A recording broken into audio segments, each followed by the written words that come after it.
Hai teman-teman semua. Akhirnya kita live lagi setelah 1 minggu lebih berselang. Ya. Jadi hari ini kita mau bahas apa ya? Hari ini teman-teman kita mau bahas tentang soal makan. Hmm, Mitos atau fakta kalau makan yang banyak biar sehat. oke. Ya. Makan yang Karena sehat. Makan yang sehat biar banyak atau makan yang sehat? Makan yang banyak biar sehat. ya, Oke. sebelumnya kita mau nyapa dulu nih yang sudah masuk. Terima kasih yang sudah bergabung. Minggu lalu banyak yang bilang bikin aja ya reguler gitu. Jadi Ya. kita berusaha nih kalau misalkan berusaha untuk sharing sesuatu kepada teman-teman semua, semoga bermanfaat. Apa yang kita rasa yang akhir-akhir ini jadi bahan perbincangan juga ya. Karena akhir-akhir ini kan kita kebanyakan di rumah aja. Selain di rumah, kita juga tugasnya adalah untuk menjaga kesehatan tubuh kita juga. Ya. Nah, cuman banyak yang suka bilang gini, ya udah sekarang mah nggak usah diet dulu gitu ya, makan aja yang banyak biar sehat gitu katanya. Nah, Kira-kira gimana tuh? iya, kira-kira gimana tuh? Kalau teman-teman semua gimana? Ini selama di rumah sudah 1 bulan, kalau kita udah 1 bulan ya, saya nih udah sebulan full gitu di rumah. Berat badannya naik nggak gitu, makanya gimana, tambah nafsu apa enggak gitu ya, boleh kasih komen di chat ya. Tapi kalau saya sih sebenarnya melihat, kalau aku sih kayaknya makan sih biasa aja ya. Iya, kalau aku juga ngerasa makan biasa aja. Kamu Nggak ada gimana? yang berbeda. Jadi kalau dilihat memang makanan yang diambil secara umum nggak terlalu sebanyak yang kita biasanya makan, memang karena kondisinya memang tidak sama gitu. Dan kalau kita lihat ada beberapa hal yang kita tahu bahwa mungkin kebanyakan orang tuh kekhawatirannya karena dia takutnya daya tahan tubuhnya lemah, turun, iya. dan orang itu akhirnya mengambil jumlah porsi makanan yang lebih banyak gitu.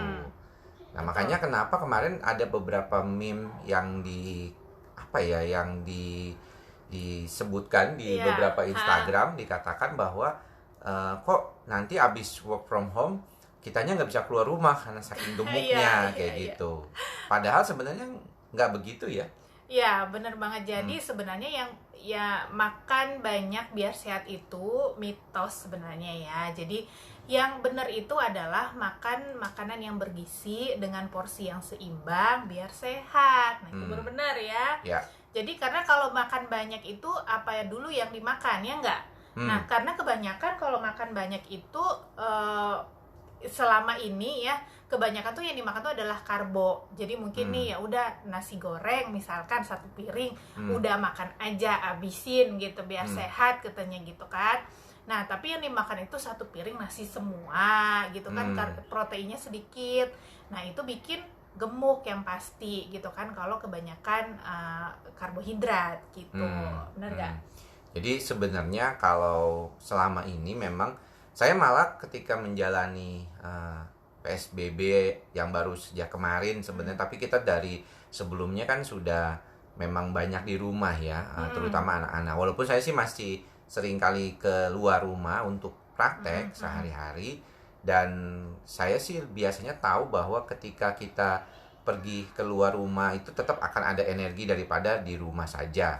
Nah, tapi sebenarnya memang udah terbiasa makan makanan itu nggak sebanyak yang kita kira gitu. Karena ada beberapa orang mengira sebenarnya bukan jumlahnya yang banyak ya, tetapi gizinya. Mungkin yang gizinya ini yang perlu diseimbangkan gitu ya. Gizinya itu yang perlu bantu. Jadi kalau kita berbicara tentang makanan sehat, imunitas, maka yang paling penting itu seberapa banyak nggak apa-apa, seberapa banyak kondisi yang berkaitan dengan kondisi yang makanannya berapa banyak kayak gitu. Jadi bukan banyak makannya, tapi sebenarnya gizinya bagaimana, keseimbangan gizi satu sama lainnya. Iya, benar. Teman-teman di sini saya mau bilang dulu kita berdua bukan dokter ahli gizi ya. Jadi kita berdua dokter tapi bukan ahli gizi. Tapi di sini kita mau share pada teman-teman semua apa yang sudah kita pelajari selama ini juga gitu ya.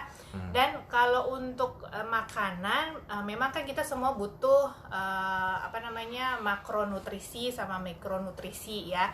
Kalau makronutrisi itu yang protein, karbohidrat, lemak gitu ya. Nah, kalau yang mikronutrisi itu yang vitamin, mineral kayak gitu.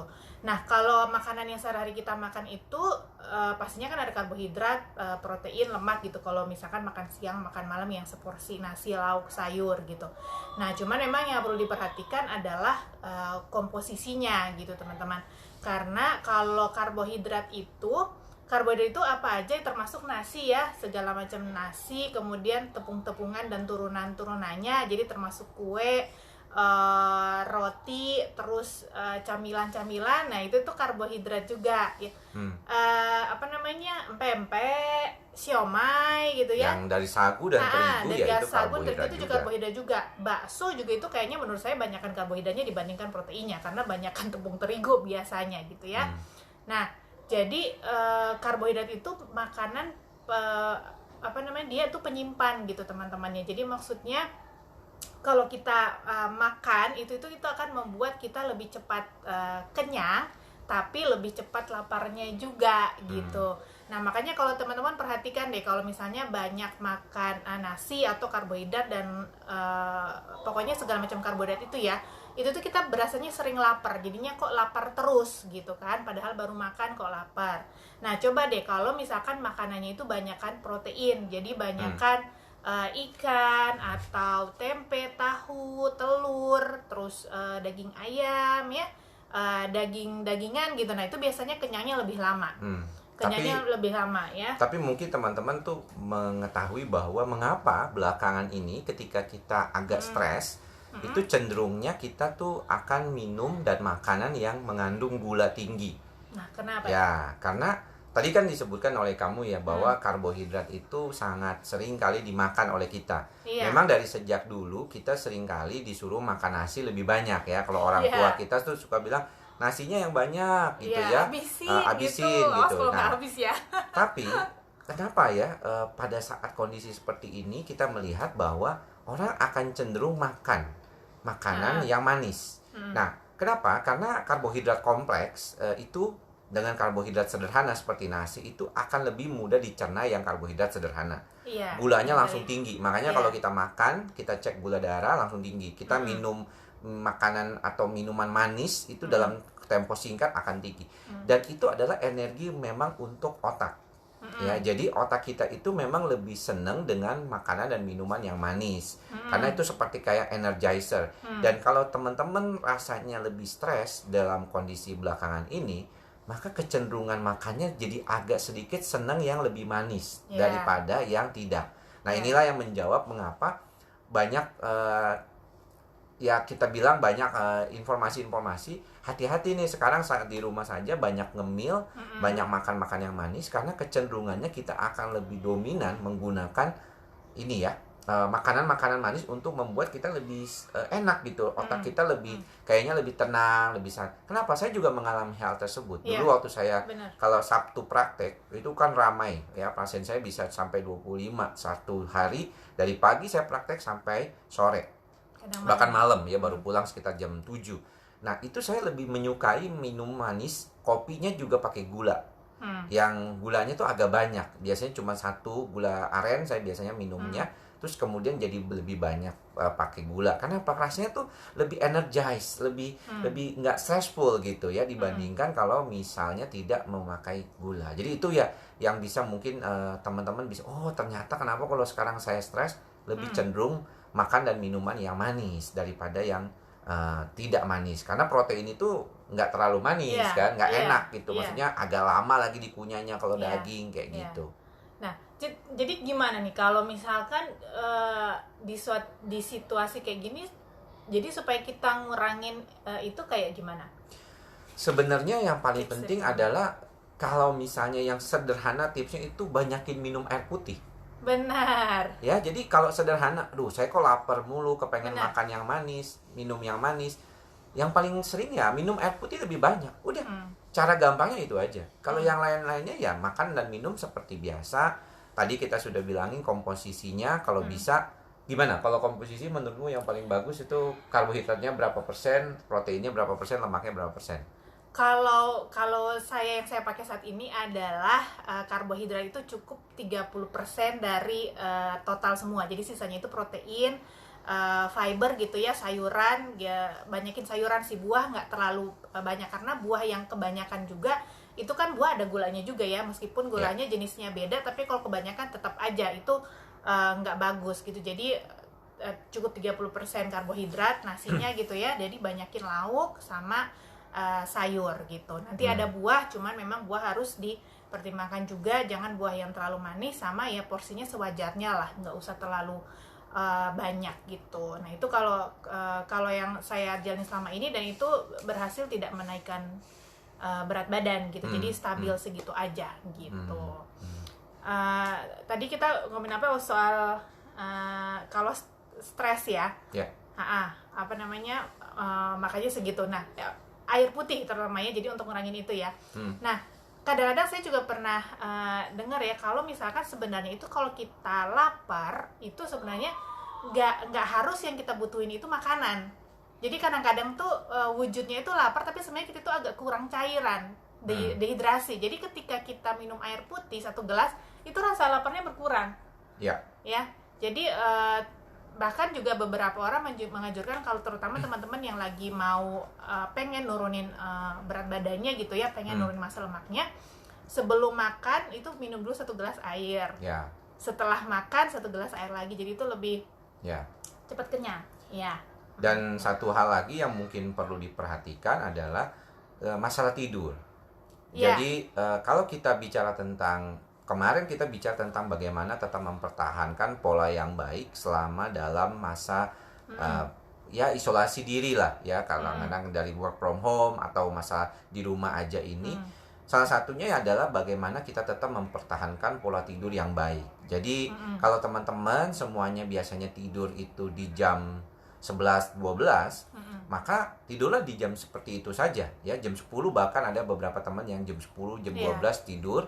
Maka tidurlah di bawah jam 12. Karena tidur yang baik, kalau kita meneliti dari beberapa penelitian, itu dikatakan antara pukul 8 malam sampai pukul 12 malam. Jadi tidurlah di fase itu, di jam itu.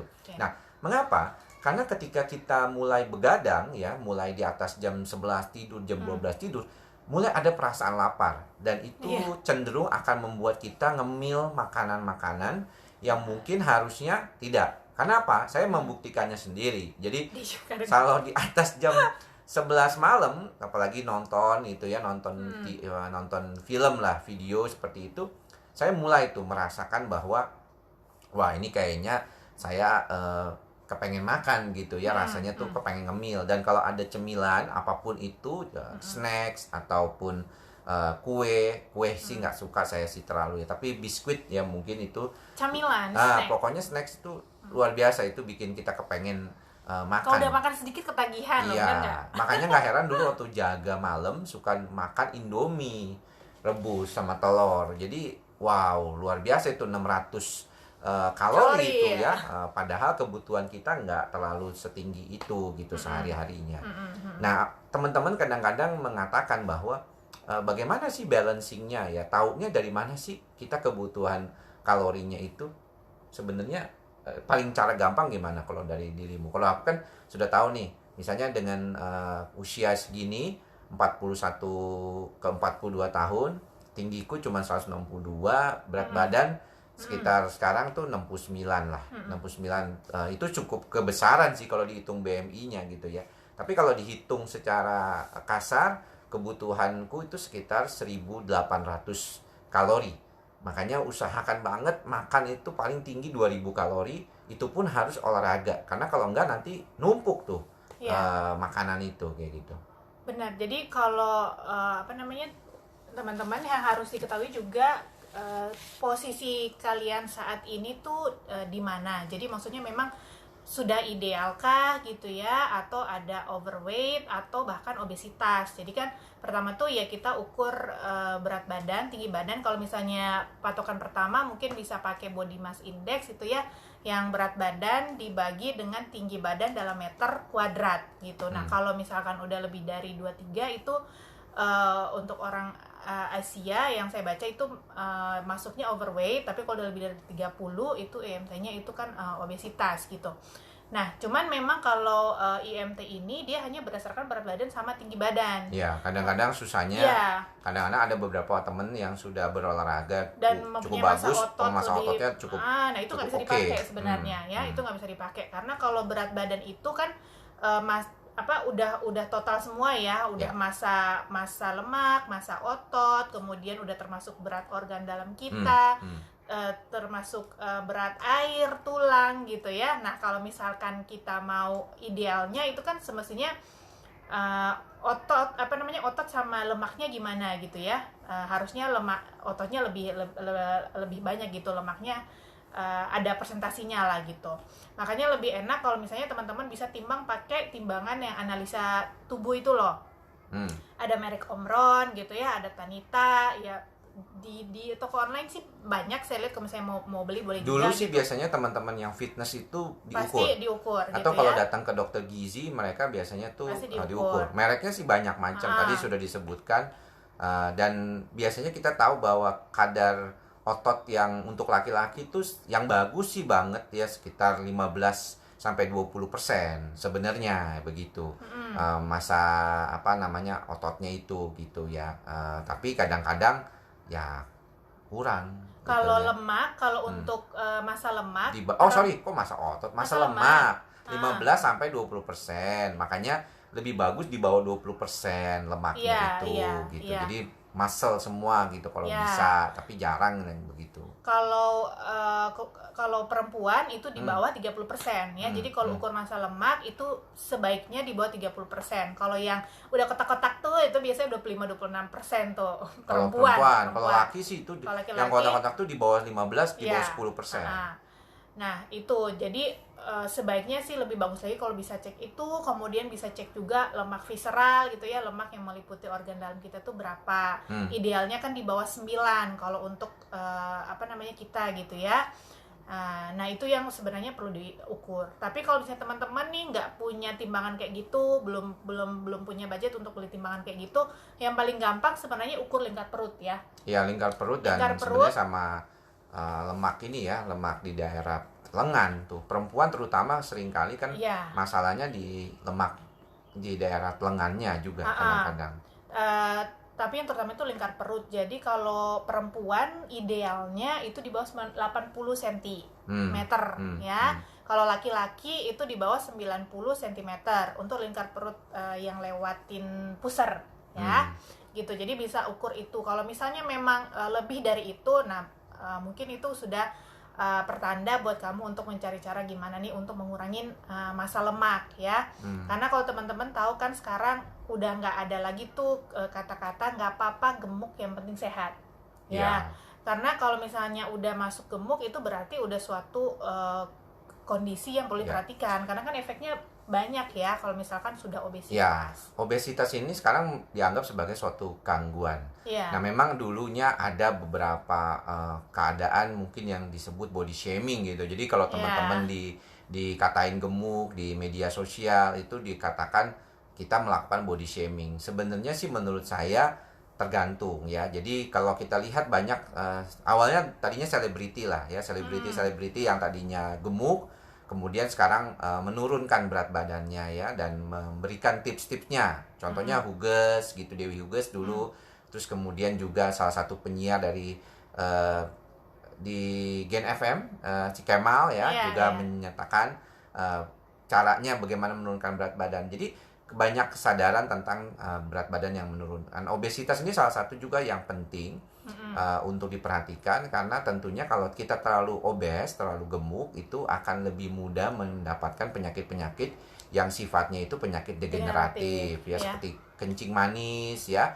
kemudian juga darah tinggi gitu. Ini yang menyebabkan orang kekhawatirannya tinggi nih sekarang, karena kan COVID ini katanya virusnya sih nggak ngebunuh langsung, tapi bikin komplikasi yang sudah mengalami gangguan-gangguan diabetes itu jauh lebih berat kalau misalnya kondisinya mengalami diabetes, kemudian karena infeksi COVID itu jauh akan lebih tidak nyaman seperti itu. Artinya dia bukan tidak nyaman hanya dalam kondisi kecemasannya, tetapi jadi sering komplikasi kemana-mana kayak gitu.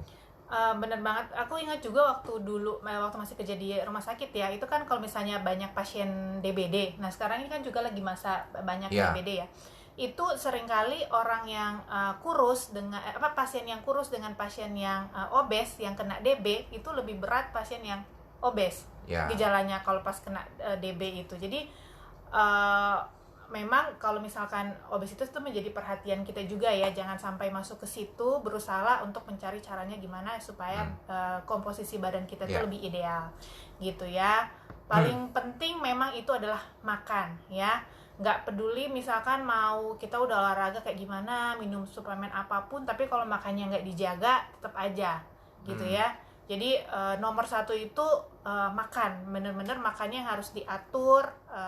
Mungkin nggak perlu terlalu, kalau saya sih nggak terlalu suka ngitung strict gitu berapa kalori kita pusing ya. Yang penting tadi itu karbohidratnya dikurangin, proteinnya dibanyakin, fiber serat dari sayur gitu ya, kemudian buah juga secukupnya, nggak usah terlalu banyak, sama yang tadi karbohidrat berarti termasuk camilan juga dikurangin gitu ya.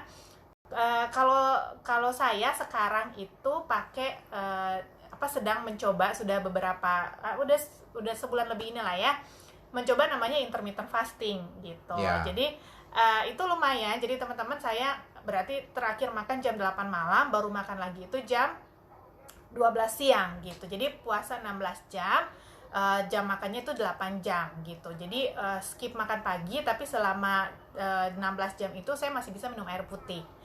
Segala sesuatu yang nggak ada kalorinya boleh gitu. Jadi kalau teh boleh, kopi boleh, tapi yang penting nggak pakai gula gitu. Dan itu tadi saya bilang, kalau saya mulai lapar gitu pagi ya, minum 1 gelas air itu hilang laparnya gitu. Jadi cukup itu aja, dan bisa makan jam 12. Jadi itu lebih membantu saya untuk nggak usah pusing-pusing ini, tapi lebih membantu jam makan gitu kan. Jadi otomatis itu memang ininya berkurang gitu kalorinya. Sambil pola makannya itu diatur, karbohidratnya sedikit, proteinnya banyak, otomatis kita nggak terlalu gampang lapar begitu gitu. Dan kalau misalnya tadi ada pertanyaan mengenai dia terbalik, kalau dia stres dia cenderungnya malah tidak makan gitu ya. Nah kenapa demikian? Karena sebenarnya kalau kita berbicara tentang masalah stres dan makanan itu adalah sumbernya itu terkait dengan sistem saraf pusat kita di hipotalamus. Jadi kondisi gangguan makanan termasuk misalnya ada yang bulimia, ada yang anoreksia, juga kondisi yang berkaitan dengan adiksi makanan, misalnya dia nggak bisa tahan kalau nggak makan manis ataupun minum minuman beralkohol, ada kaitannya dengan makanan yang mengaktifkan sistem saraf pusat, terutama di dopamin system. Makanya ada orang-orang tertentu yang ketagihan makan makanan tertentu, karena sumber makanan ini memang menyenangkan ya di otak ini. Kadang-kadang kalau kita bicara tentang makanan, maka enak gitu di sistem saraf pusat kita tuh sepertinya ada sesuatu yang teringat ya, sistem itu, dan kemudian memorinya, dan kemudian hipotalamus ini juga berkaitan dengan bagaimana respon makanan. Makanya kenapa orang kalau stres itu ada beberapa yang tidak mau makan. Jadi dia kalau misalnya banyak kerjaan ya, sistem saraf pusatnya itu lagi banyak mikir yang ini yang itu, dia nggak makan. Ya, jadi dia lebih cenderung tidak makan. Jadi dia bisa tuh nunda. Nah beberapa orang akhirnya mengalami gangguan MAH ya, mengalami gangguan MAH dan akhirnya menjadi ketidakstabilan ke depannya. Jadi akhirnya banyak orang yang mengalami gangguan MAH itu tadinya awalnya karena kondisi itu tidak stabil. Dia menunda makan, stres ya, kemudian juga dia nggak stabil itunya. Nah itu yang seringkali ditemukan. Makanya tadi ada yang bilang orang bisa makan itu bisa jadi kepengen makan, makanya depresi aja salah satu tandanya itu kalau tanda luar daripada sekedar moodnya menurun atau putus asa, tapi juga ada makannya. Ya, jadi nafsu makannya menurun banget atau jadi berlebihan. Karena ada beberapa juga yang akhirnya mengalami masalah seperti itu. Jadi itu tadi kaitannya dengan stres kayak gitu. Iya benar.